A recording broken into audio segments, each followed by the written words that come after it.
on how rights claimers can actually be made to claim their rights. And this is where I go to the next level of engagement, which is at the community level.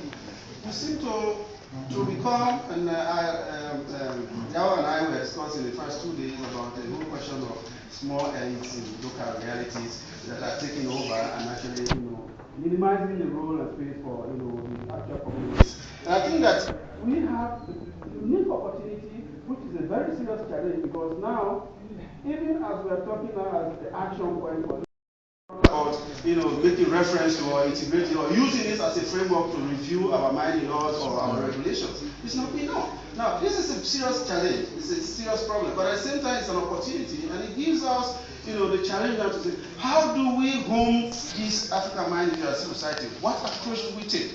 Where are the communities in this equation? What about the rest of civil society and even government officials who are supposed to be the major agents, but also the private sector? What role has been, there in the African mining vision, and how much do they know? How do they take that into account?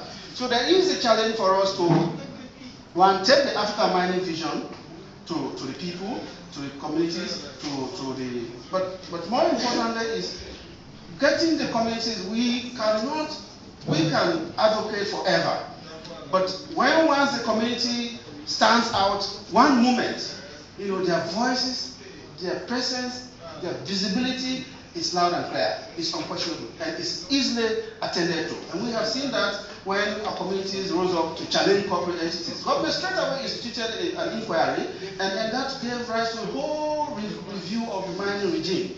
And I think this is where the power of the communities need to be recognized, to be organized, not only in the context in which the locality they find themselves, but also to raise that up to national level, so that they become a national power base, which can be used to support us in our other level engagements.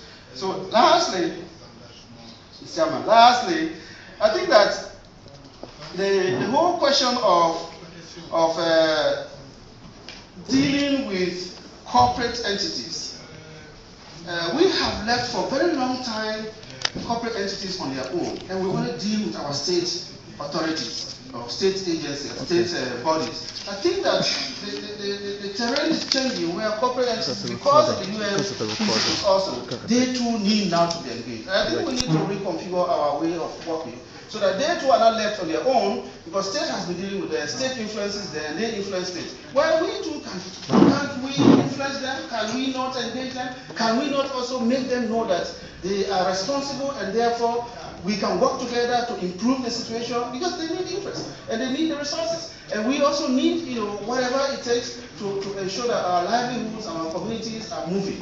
So how do we position ourselves to engage them, engage states authority, as well as engage communities and our friends in terms of the other civil society stakeholders? It's an issue that we have to face. Thank you. Thank you very much.